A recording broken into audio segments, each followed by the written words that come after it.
Hello everyone, welcome to my channel. So guys, आज मैं आपको ऑर्गेनिक केमिस्ट्री का कपलिंग ऑफ एल्किन्स का जो टॉपिक है इस कंप्लीट कराऊंगी। सो प्लीज अगर आप मेरे चैनल पर नए हैं तो चैनल को लाइक सब्सक्राइब कर दीजिएगा। और अगर आपको एमएससी केमिस्ट्री और सेमेस्टर के नोट्स परचेज करने हैं तो उसके लिए भी आप मुझे व्हाट्सएप पे मैसेज कर सकते हैं। डिस्क्रिप्शन पे व्हाट्सएप नंबर शेयर कर दूंगी। और एमएससी सेकंड सेमेस्टर के आईएमपी क्वेश्चन के वीडियो मैंने अपलोड कर दिए सारे सब्जेक्ट के, तो उसको भी चेक जरूर कीजिएगा। तो चलिए आगे देखते हैं।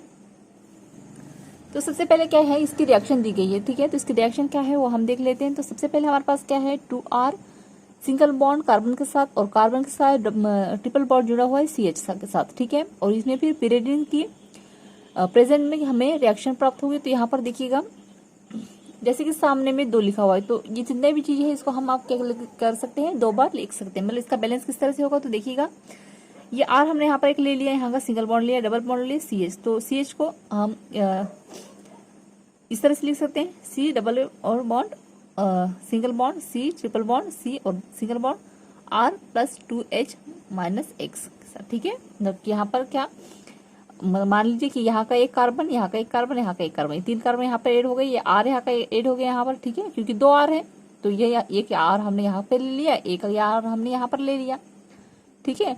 और जो 2R है, ठीक है, 2H है यहाँ पर, तो ये 2H हमने यहाँ पर ले लिया। और लास्ट में हमारे पास क्या बचा, फिर X बचा, तो हमने इसको माइनस सिंगल बॉन्ड करके क्या कर दिया, यहाँ पर X ले लिया। इतनी बात आई समझ में। एक बार फिर से रिएक्शन समझा देती हूँ। यहाँ पर देखिएगा हमारे पास क्या है, जैसे कि रिएक्शन के आगे, सभी रिएक्शन के आगे अगर कोई संख्या है, जैसे 3 है या 2 है या 1 है, तो क्या होगा, एक यहाँ पर 1 तो नहीं होता है, ठीक है, हमेशा 2 होगा या 3 होगा। तो मान लीजिए अब हमारे पास R कितने हैं, 2 है, कार्बन कितने हैं, 2 है, CH कितने हैं, 2 है, ठीक है। तो यहाँ पर हमारे पास मान लीजिए यहाँ पर 2 कार्बन है, 2 R है, 2 R हमने किस तरह से बैलेंस किया, यहाँ पर 1 R यहाँ पर ले लिया हमने, 1 R यहाँ पर ले लिया, ठीक है। अब हमारे पास कार्बन कितने हैं, यहाँ पर 2 कार्बन है हमारे पास, ठीक है।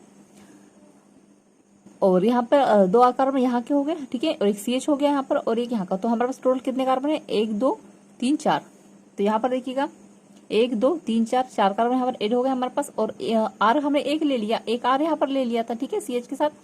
अब यहाँ पर हमारे पास क्या बचा, 2H बचे हमारे पास, तो ये 2H हमने यहाँ पर ले लिया, ठीक है। और यहाँ R तो यहाँ पर ले लिया था हमने। और अब हमारे पास क्या बचा, यहाँ पर ये बचा, ठीक है, X बचा, तो हमने सिंगल बॉन्ड करके यहाँ पर X को ऐड कर दिया, ठीक है। इतनी बताई समझ में। अब हम देखते हैं आगे। तो क्या कह रहा है कि टर्मिनॉल एल्काइन पिराइडिन बेस के प्रेजेंट में, ठीक है, मतलब कि पिराडीन बेस के प्रेजेंट में जो टर्मिनॉल एल्काइंस है, ठीक है, और पिराडीन है, उसकी बेस के प्रेजेंट में क्यूप्रिक सॉल्ट के समान अमाउंट के साथ डेल करने पर कपलिंग करके डाइमर बनाते हैं। अब यहाँ पर क्या कह रहा है कि जो पिरिडिन बेस के प्रेजेंट में क्या करते हैं हम, क्यूप्रिक सॉल्ट के समान, जो क्यूप्रिक सॉल्ट होती है उसके समान अमाउंट के साथ, उसकी सेम अमाउंट के साथ, ठीक है, यहाँ पर और यहाँ पर सेम अमाउंट के साथ हम क्या करते हैं, साथ कपलिंग करके क्या करेंगे, मतलब इनके बीच में जब कपलिंग होगा तो क्या होगा, डाइमर बनाते हैं। तो ये हमारे पास क्या प्राप्त हो गया, यहाँ पर डाइमर प्राप्त हो गया। अब इस रिएक्शन को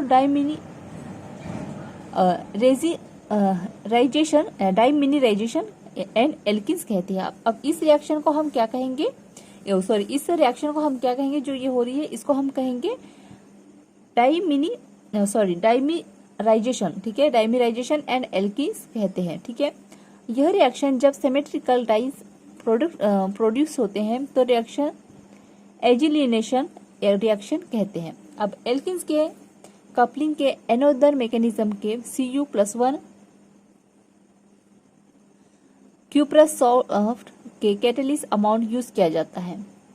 अब एटमॉस्फेयर अथवा सेम अदर ऑक्सीडेट अथवा हाइड्रोजन पर ऑक्साइड H2O2 के होते हैं। इस रिएक्शन को ग्लेशियर रिएक्शन कहते हैं, ठीक है। अब यहाँ पर नीचे एक रिएक्शन दी गई है, उसको देखेंगे तो सेम चीज यहीं पर लिखा हुआ है, ठीक है। और यहाँ पर हमारे पास क्या प्रेजेंट है, यहाँ पर H2O2 O2 है और क्या है, CuXNH3 है, ठीक है। अब इसका रिएक्शन बैलेंस कराएंगे तो हमारे पास किस तरह से प्राप्त होगा ये, तो R जैसे कि ये हो गया था हमारे पास, ये हो गया था, और लास्ट प्लस करके हमारे पास क्या है यहाँ पर इतना, मतलब कि यहाँ पर देखिएगा इस रिएक्शन को हमने इतना ले लिया। अब जो ये प्लस के बाद की जो रिएक्शन होगी वो किस तरह से, इसको हटा देंगे यहाँ से, और इसके बीच में क्या होगा, इसके प्रेजेंट में अब हमारे पास प्रेजेंट क्या क्या है, NH3 है, O2 है, H2O2 है, तो ये H2O2 आ गया यहाँ पर, ठीक है।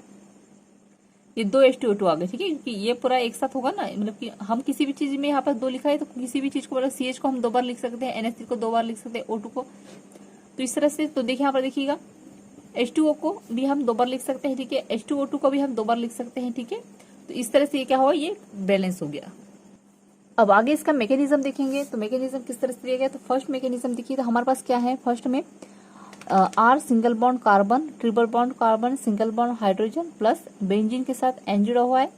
तो इसकी रिएक्शन अब कैसी होगी, तो यहाँ पर R आ गया, यहाँ पर ट्रिपल बॉन्ड आ गया, ये आ गया, बेंजीन यहाँ पर ऐड हो गया हमारे पास, ठीक है, और एंजिन और ये जो हाइड्रोजन यहाँ पर अलग से होता, ठीक है, मतलब इतनी रिएक्शन तो हमने यहाँ पर ले ली। अब यहाँ पर बेंजीन जुड़ गया, बेंजीन के साथ N जुड़ गया, सिंगल बॉन्ड के साथ ये हाइड्रोजन यहाँ पर जुड़ जाएगा, ठीक है, इतनी बताइए समझ में। अब सेकेंड रिएक्शन देखेंगे, यहाँ पर देखिएगा क्या लिया है हमारे पास है यहाँ पर R है, कार्बन है, ट्रिपल बॉन्ड के साथ कार्बन माइनस में जुड़ा हुआ है, प्लस है, Cu2 प्लस है। अब इसकी रिएक्शन होगी तो यहाँ पर किस तरह से बैलेंस होगा, तो यहाँ पर देखिएगा कार्बन R के साथ ये सेम रह जाएगा, ठीक है, और माइनस में हट जाएगा यहाँ से, तो यहाँ पर क्या हो जाएगा, यहाँ से Cu हट जाएगा, ठीक है, 2 हट जाएगा और यहाँ पर प्लस आ जाएगा। अब यहाँ पर देखिएगा आगे, अब आगे हमारे पास थर्ड वाली जो रिएक्शन है उसमें हमारे पास क्या है, R है, सिंगल बॉन्ड है, कार्बन है, ट्रिपल बॉन्ड है, कार्बन है, प्लस है, फिर कार्बन है, ट्रिपल बॉन्ड है, कार्बन है, सिंगल बॉन्ड के साथ R जुड़ा हुआ है। तो ये किस तरह से हो सकता है, अब यहाँ पर ये R हो गया, ये दोनों तरफ R हो गया, ठीक है, ये दोनों, और अब हमारे पास कार्बन कितने 4 है, तो ये इस तरह से ट्रिपल बॉन्ड के साथ कार्बन जुड़ जाएंगे, ठीक है, इतनी पता है समझ में। तो यहाँ पे जो है हमारा टॉपिक एंड होता है। सो आई होप आपको ये नोट जरूर समझ में आ गए होंगे। सो प्लीज चैनल को लाइक सब्सक्राइब कर दीजिएगा, साथ ही बेल आइकन प्रेस कर दीजिएगा। कमेंट में जरूर बताइएगा आपको ये नोट्स कैसे लगे, और MSc केमिस्ट्री और सेमेस्टर के नोट्स परचेस करने के लिए आप मुझे व्हाट्सएप पे मैसेज कर सकते हैं, डिस्क्रिप्शन पे व्हाट्सएप नंबर शेयर कर दूंगी। Thank you.